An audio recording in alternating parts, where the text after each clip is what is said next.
Studi praktek bisnis internasional. Tujuannya untuk mengetahui atau memperoleh pengetahuan dan praktek sesungguhnya di lapangan mengenai aktivitas bisnis internasional yang dilaksanakan oleh suatu perusahaan. Assalamualaikum teman-teman, halo semuanya. Perkenalkan saya Dewi Mila Fitri dari kelas 2 Key Management Fakultas Ekonomi Universitas Swadaya Gunung Jati, Cirebon. Di sini saya akan menjelaskan mengenai bagaimana penerapan bisnis internasional di suatu perusahaan. Sebelum kita lanjut, ada yang tahu nggak sih bisnis internasional itu apa dan aktivitasnya itu bagaimana? Jadi, bisnis internasional itu adalah kegiatan menjual barang atau jasa antara dua negara atau lebih. Dan kegiatannya itu biasanya berupa ekspor dan impor. Nah, pengertian ekspor itu sendiri adalah menjual barang dari dalam negeri ke luar negeri, dan impor itu adalah membeli barang dari luar negeri ke dalam negeri. Nah, baru-baru ini tren barter sedang banyak dilakukan, yaitu di mana calon mitra juga dapat menawarkan produknya. Ini akan banyak dipakai mengingat negara-negara di dunia akan lebih protektif terhadap pasar dalam negerinya. Selain mengakses ada pasar baru, mitra dagang akan memastikan perdagangan menjalin tidak mencederai pasar domestik. Nah, sebagai contoh dari penerapan aktivitas bisnis internasional, saya memilih CV Muki Jaya. CV Muki Jaya merupakan salah satu perusahaan yang ada di Cirebon yang memproduksi kerajinan dari rotan. Baiklah, selanjutnya kita akan beralih ke profil perusahaan CV Muki Jaya, Cirebon, Jawa Barat.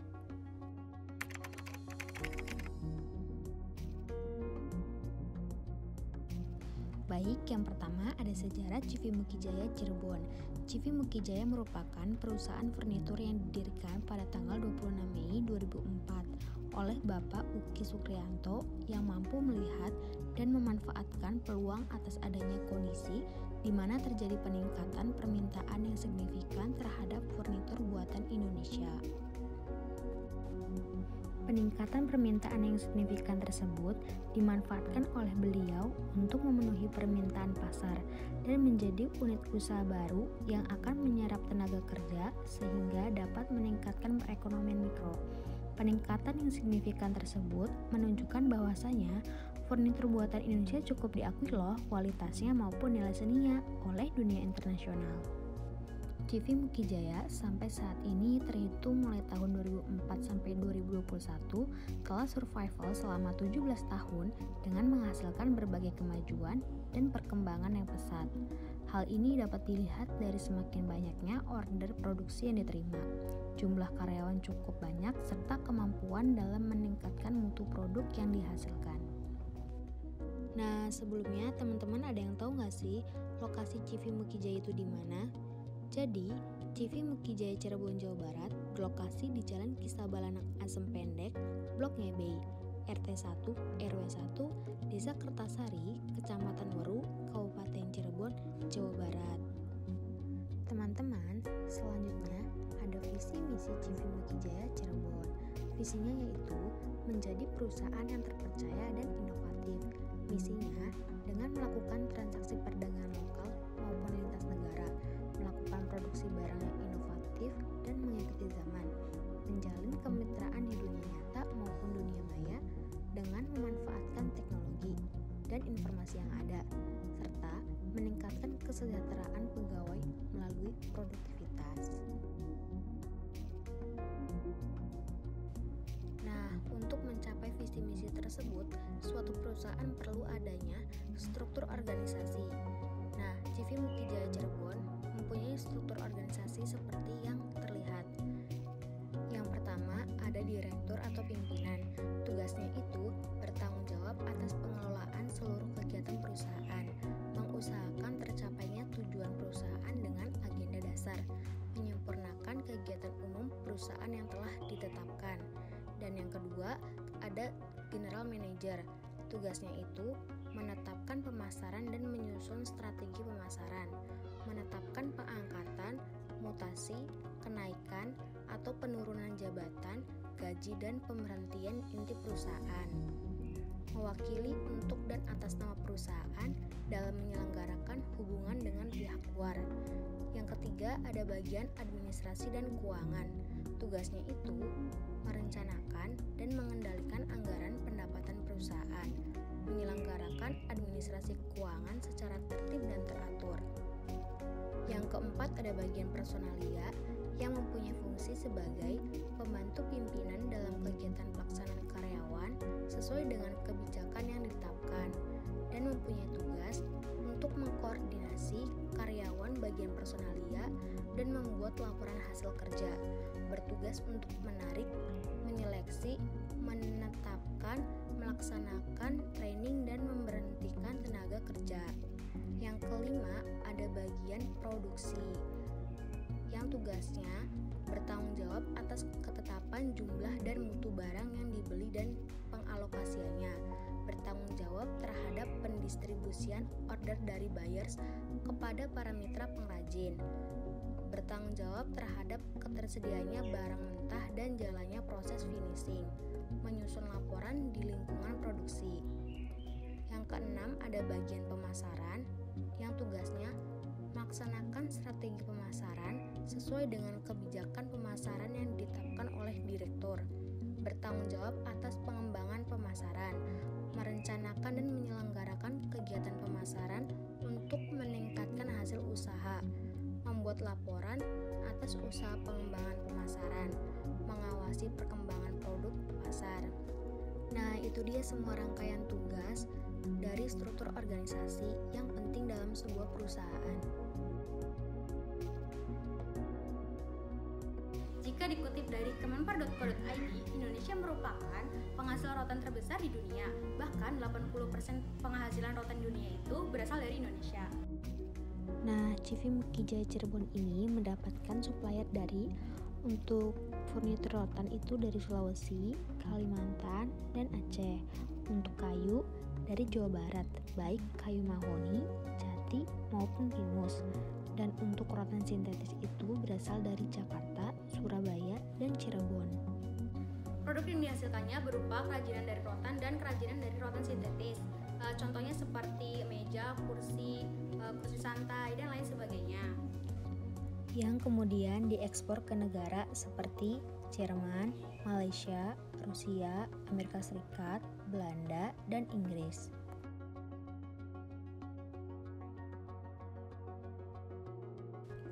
Untuk penjualannya, hampir semua perusahaan rotan penjualannya berdasarkan pesanan atau by job, termasuk CV Mukijaya Cirebon, Jawa Barat. Jadi, setelah mendapatkan orderan atau pesanan dan sudah deal dengan sistem pembayarannya, waktu pengiriman dan harga sudah disepakati, baru produksinya akan dijalankan.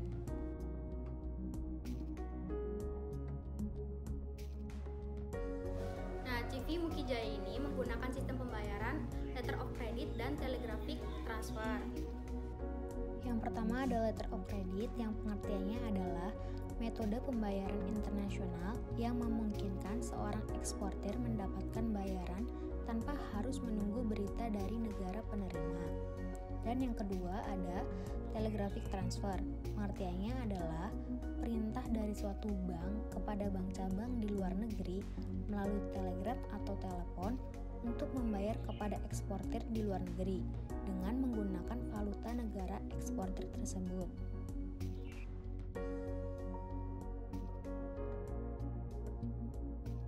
Dokumen yang digunakan berupa invoice, packing list, PAB, BL, dan COO. Dokumen pendukung seperti sertifikat dari Kadin dan sertifikat obligasi. Baiklah, mari kita simak masing-masing pengertian dari dokumen utama dan dokumen tambahan yang digunakan dalam ekspor. Yang pertama itu ada invoice. Invoice atau biasa disebut dengan faktur atau nota merupakan dokumen yang berfungsi sebagai suatu bukti transaksi atau penagihan dibuat oleh eksportir untuk importir. Invoice harus mencantumkan elemen-elemen sebagai berikut, seperti nomor dan tanggal invoice, nama barang, harga per unit barang dan total harga, nama dan alamat eksportir, nama dan alamat importir, serta keterangan rekening pembayaran jika diperlukan. Penting juga agar invoice dibuat menggunakan kop surat perusahaan eksportir. Invoice dalam ekspor dapat berupa 3 jenis. Yang pertama ada pro forma invoice, yaitu suatu penawaran dari eksportir kepada importir yang potensial. Jadi, ini dibuat dibuat untuk menempatkan pesanan yang sering mendapatkan permintaan dari importir sehingga ekspor bisa mendapatkan izin impor dari suatu negara tujuan. Yang kedua, ada commercial invoice, yaitu surat permintaan pembayaran kepada importir sehingga eksportir selesai menyiapkan atau memproduksi barang pesanan. Yang ketiga ada consular invoice, yaitu faktur yang dikeluarkan oleh kedutaan atau konsultan. Ini bertujuan untuk memeriksa harga jual dibandingkan dengan harga pasar yang berlaku sehingga memastikan tidak terjadi dumping. Yang kedua ada pengertian dari packing list.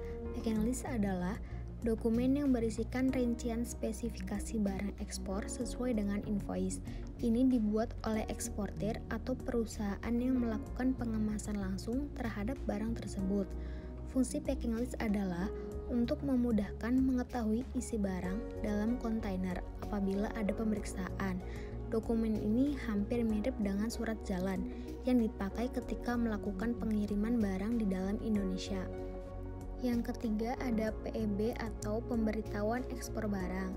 PEB adalah surat pemberitahuan yang dibuat oleh eksportir kepada kantor bea cukai sebelum setiap pengiriman ekspor. Pembuatan PEB dapat dilakukan sendiri oleh eksportir atau diwakilkan oleh forwarder. Lalu, PEB saat ini juga dapat dikirimkan secara online ke kantor bea dan cukai melalui sistem elektronik data interchange. Yang keempat ada Bill of Lading atau BL, yaitu merupakan bukti pengiriman barang atau tanda terima yang dibuat oleh shipping company untuk eksportir. BL dikeluarkan setelah kapal berangkat dari Indonesia. Dokumen ini juga dapat digunakan sebagai kepemilikan barang. Dengan eksportir yang memegang BL adalah pemilik barang yang disebutkan di dalam dokumen tersebut. Sehingga BL adalah surat berharga yang perlu disimpan baik-baik oleh eksportir. Dan yang terakhir dari dokumen utama yaitu ada COO atau Certificate of Origin atau surat keterangan asal atau SKA. Adalah dokumen yang menerangkan bahwa barang yang diekspor berasal dari Indonesia. Dokumen ini dibuat dan dikeluarkan oleh Dinas Perindustrian dan Perdagangan atau Disperindag, kabupaten atau kota atau provinsi. Dokumen ini dapat berfungsi bagi importir untuk memperoleh keringanan bea masuk di negaranya, bahkan sampai 0% tergantung dengan kebijakan untuk produknya. Namun, manfaat ini dapat diaplikasikan dengan negara yang telah menjalin kesepakatan kerjasama perdagangan dengan Indonesia dalam FTA atau Free Trade Agreement. Selanjutnya ada dokumen tambahan. Yang pertama ada sertifikat dari Kadin, yaitu bukti kemampuan badan usaha dalam menjalankan kegiatan usahanya sebagai pemasok barang dan jasa, pemborongan non-konstruksi, serta konsultan non-konstruksi yang dikeluarkan oleh Kadin, provinsi setiap wilayah melalui badan sertifikasi Kadin. Yang kedua ada sertifikat fumigasi, yaitu sertifikat yang dikeluarkan oleh perusahaan fumigasi untuk menjelaskan bahwa barang ekspor yang bersangkutan telah difumigasi sesuai dengan standar yang ditetapkan. Proses fumigasi berfungsi untuk mengamankan barang yang akan diekspor ke negara tujuan dari serangan hama atau rayap selama masa pengiriman. Itu dia penjelasan mengenai dokumen yang digunakan untuk ekspor. Ada dokumen utama dan ada dokumen tambahan. Sebelum kita lanjut ke kesimpulan, di Cirebon sendiri terdapat kampung rotan loh, yang mayoritas penduduknya bekerja sebagai pengrajin rotan. Yuk kita simak liputannya. Selamat datang di Desa Tegalwangi, Kabupaten Cirebon, Jawa Barat. Di kampung ini berbagai kerajinan rotan dihasilkan, mulai dari produsen kecil hingga skala pabrik. Hampir setiap rumah di kampung ini merupakan pengrajin kerajinan rotan berkualitas. Mulai dari tempat alat tulis, baki, cermin, keranjang, mainan anak, hingga berbagai produk mebel. Pasarnya pun tak hanya di dalam negeri. Banyak produksi rotan dari kampung ini yang sudah diekspor ke berbagai negara. Kampung Rotan di Kabupaten Cirebon ini sudah ada sekitar 40 tahun lalu dan menjadi usaha bersama yang dipertahankan secara turun-temurun. Kita berawal dari furniture. Awalnya itu banyak permintaan furniture dari Eropa. Kemudian setelah furniture, lalu kita merambah di craftnya. Ada mirror, kaca, ada juga keranjang, basket, ada juga lemari, ada juga tempat lilin dan pot bunga macam-macam, Mas. Untuk sekarang ini kita trennya lebih ke barang-barang kecil seperti mirror, seperti tempat lilin, seperti keranjang basket. Rotan-rotan yang digunakan sebagian besar didapat dari luar Pulau Jawa, seperti Kalimantan, Sulawesi, Sumatera, hingga Papua. Agar mudah dibentuk, rotan-rotan ini harus direndam dan dijemur terlebih dahulu. Setelah itu, barulah rotan dibentuk sesuai kebutuhan. Di Kabupaten Cirebon, pengrajin dan pabrik rotan tersebar di beberapa kecamatan, seperti Kecamatan Plumbon, Pleret, dan Kecamatan Weru. Ini data tahun 2016, total industri mebel dan kerajinan yang bergerak di bidang rotan, Cirebon khususnya, itu sebanyak 366. Yang masih aktif sekitar kurang lebih 190 perusahaan. Pasar dominan untuk ekspor mebel industri kerajinan rotan yang utama adalah Amerika, yang pasar paling besar. Kemudian pasar yang kedua itu Eropa, baik Eropa yang negara besar seperti Jerman, Belanda, Inggris, Prancis, Italia. Hampir 80% kerajinan rotan di Indonesia adalah produksi pengrajin dan pabrik rotan di Cirebon. Lebih dari 90% produk barang jadi rotan Tegalwangi itu adalah untuk pasar ekspor.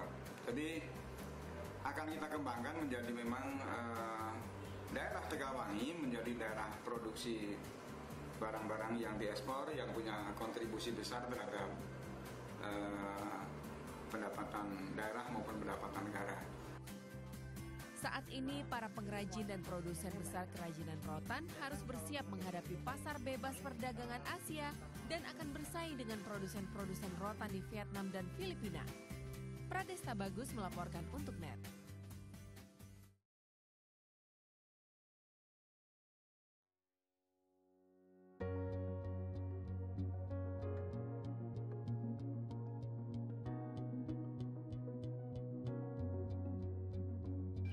Jadi kesimpulan dari penerapan aktivitas bisnis internasional CV Mukijaya ini adalah CV Mukijaya memproduksi dan menjual ke luar negeri atau mengekspornya ke luar negeri. Nah, CV Mukijaya ini menggunakan sistem pembayaran, letter of credit, dan telegraphic transfer. Dokumen yang digunakan berupa invoice, packing list, TAB, BL, dan COO. Dokumen pendukung seperti sertifikat dari Kadin dan sertifikat obligasi. Nah, itu dia penjelasan mengenai penerapan aktivitas bisnis internasional pada perusahaan CV Mukijaya Cirebon, Jawa Barat. Semoga video ini memberikan manfaat kepada teman-teman yang sudah menonton. Terima kasih. Wassalamualaikum warahmatullahi wabarakatuh. Semoga teman-teman yang menonton mendapatkan manfaat dari video ini. Jangan lupa untuk selalu menjaga kesehatan di era pandemi ini. Selalu mematuhi protokol kesehatan ya teman-teman. Terima kasih sudah menonton. See you next video.